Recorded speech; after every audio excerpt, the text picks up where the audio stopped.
Hello, good morning guys. Isang mapagpalang araw sa ating lahat. At dito po ako ngayon kay Kuya Dani. Yan po. Yan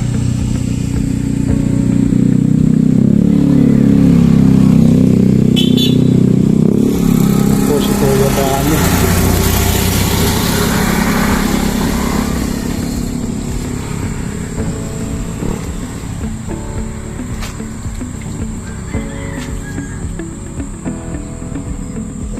Morning po, Tatay Dani.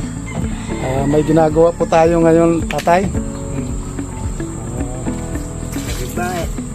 Yung sa bahay niya kasi medyo uwan daw. Bumagsak dito sa may harap. Yan po. Yan. Yan, nilalagyan na ng tukod. Yan po, si Tatay Dani. Yan po.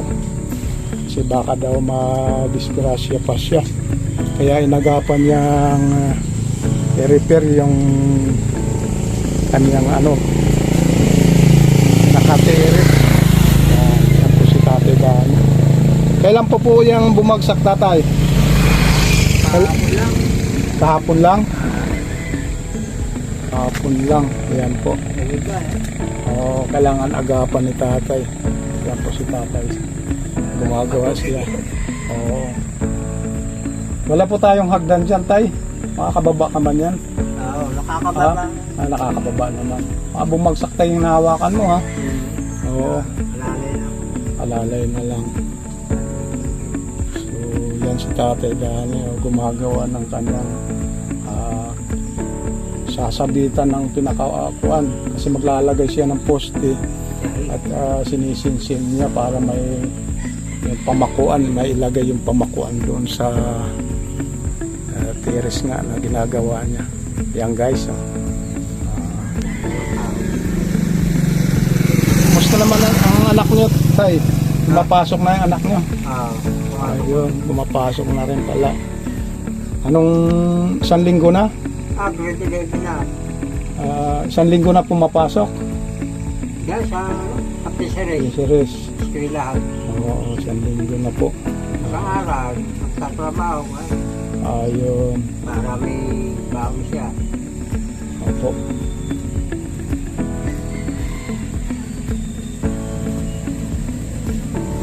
So, yun ang pinagkakabalahan ngayon ni Tatay Dani.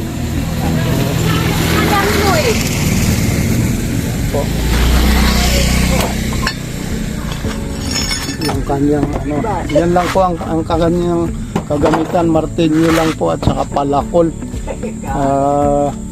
Medyo kulang siya ng kagamitan. Sinsil daw ang kulang. Yan ang kailangan niya. Kasi meron siyang sisinsilin na medyo matigas na bagay. Opo.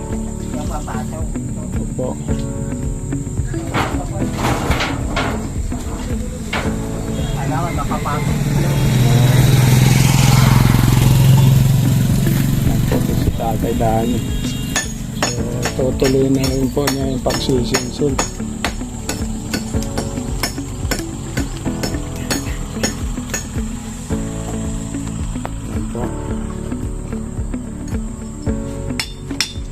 Bali kawayan lang, Tatay, ang ilalagay mo dyan, ano? Oo, yan na naman. Kawayan, tapos lalagyan yung kawayan, may pangsalo, pinakaposte. Dito. Kawayan lang po. Kawayan lang. Tawa lang lang. Wala nang pinakaposte. Baka, yun, yan ba papalit? O may kawayan ka na dyan? Hindi, dyan na rin. Ito na, kawayan lang. Mayroon na. Tutok ka. Ayan na po, yan. May pampalit pala siyang kawayan. Yan po, yan. Yan po ang panglagay niyang kawayan, papunta doon sa kabila. Ayan.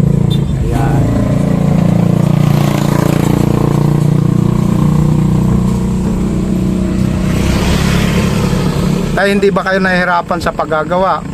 Kayang-kaya pa?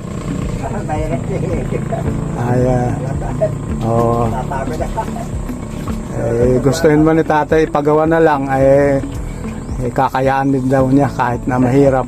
Oo pa pa. Alamay yung pa. Walang pakonselo o pambayad man lang, eh, yun ang kapos siya. Yan po. Okay, yan. Ere ang tirahan ni tatay. Bali, ito yung pinaka entrance ng bahay ni tatay. Sabi Yan. ka, pato. Opo. Tay, papasok lang ako, tay, ha? Ako pa. Ayan po. Tanda. Ayun na. Ayan po, dito si tatay natutulog dito sa lugar na ito. Ito po ang kanyang tulugan. Dalawa kami, anak ko. Opo, yan po ang kanyang tulugan. Nag-aaral. Yan, doon banda sa may dulo, yan ang pinaka kusina niya. Ay, ako. Yan po, yan po. Saka yung pinakalamisan niya. Yan po ang loob ng bahay ni tatay. Diba? Opo. Oh, tay, Diba? hawak tayo yan. Yan po si tatay. Ano.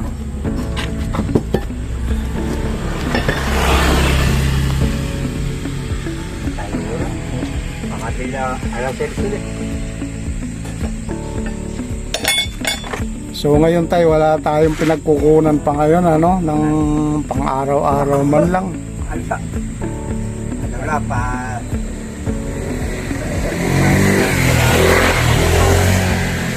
Eh, paano yung tayo kung pagdating sa talagang walang-wala tayo, ano bang diskarte nyo? Ano yung lam-lam. Kung minsan bibigyan ka.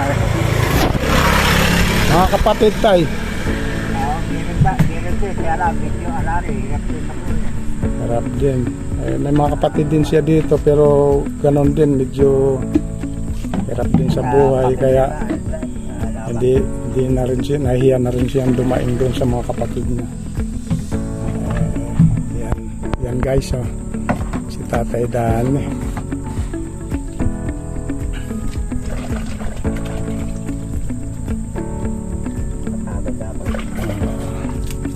Tayo, may sasabihin po ba kayo kahit maiksing message lang? Message. Yan. Sabi salamat po kung meron pa tutulog talaga wala pa sa buhay talaga Lakasan nyo lang. pinag-aaral pa ako Yan. yung anak ko minsan may extra sa kantina sa kailan Okay. para ako kapag-aral lang pero kaya ko naman hindi nag-aalaman na yung kapag ko pero mga talent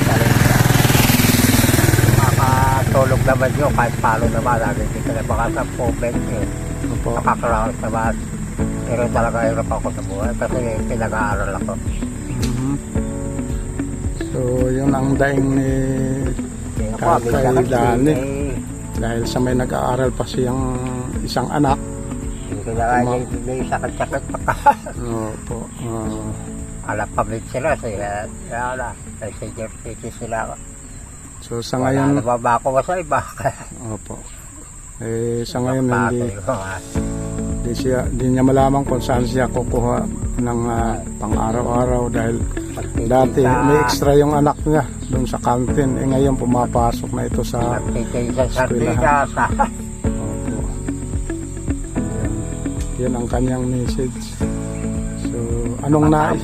Pagkatapos na ano ko, kaya gusto ko makatapos na talaga kahit bala ako high school, 11, 12 para at least kung wala na nakakatrabaho ko nila.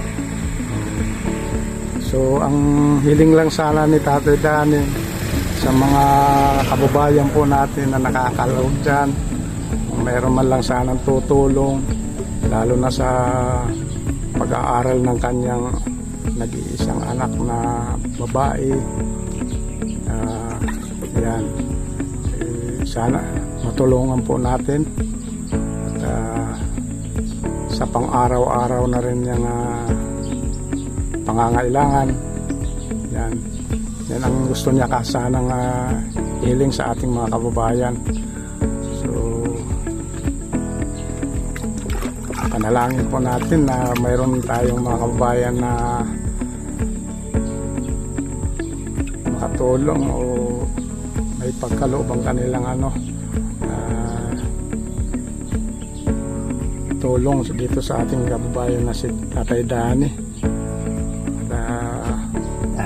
Malaking bagay doon sa kanyang makagaan man lang sa kanyang pangangailangan.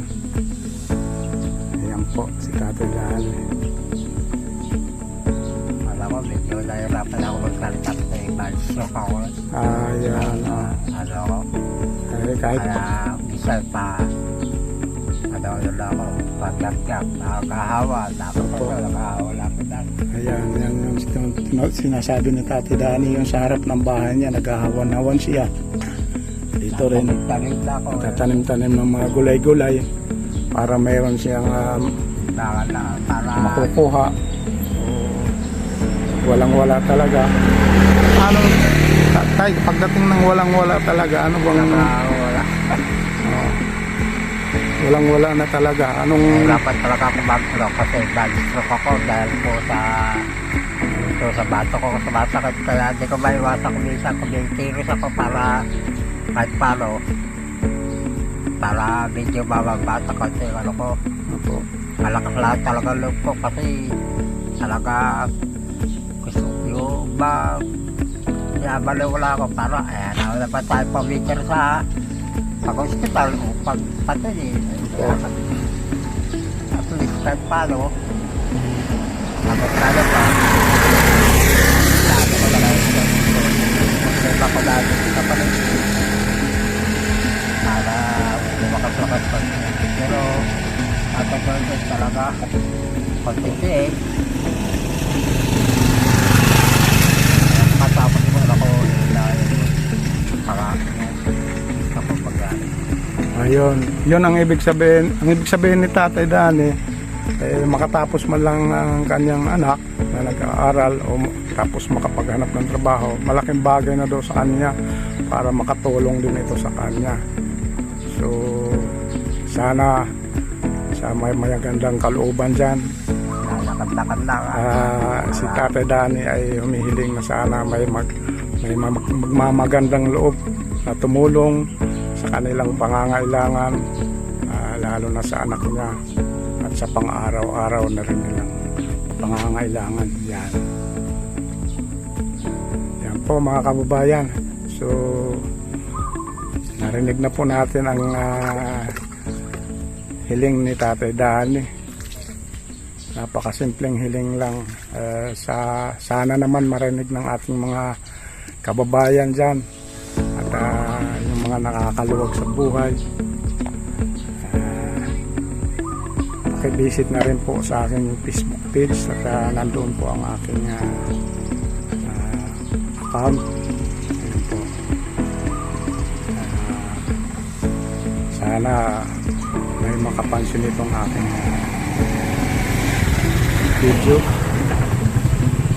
Maraming salamat na rin po sa ating mga kababayan OFW dyan. Sana nasa mabuti kayong palagayan at ligtas sa anumang karamdaman. Ingat po tayo palagi. God bless. I love you all. Bye-bye.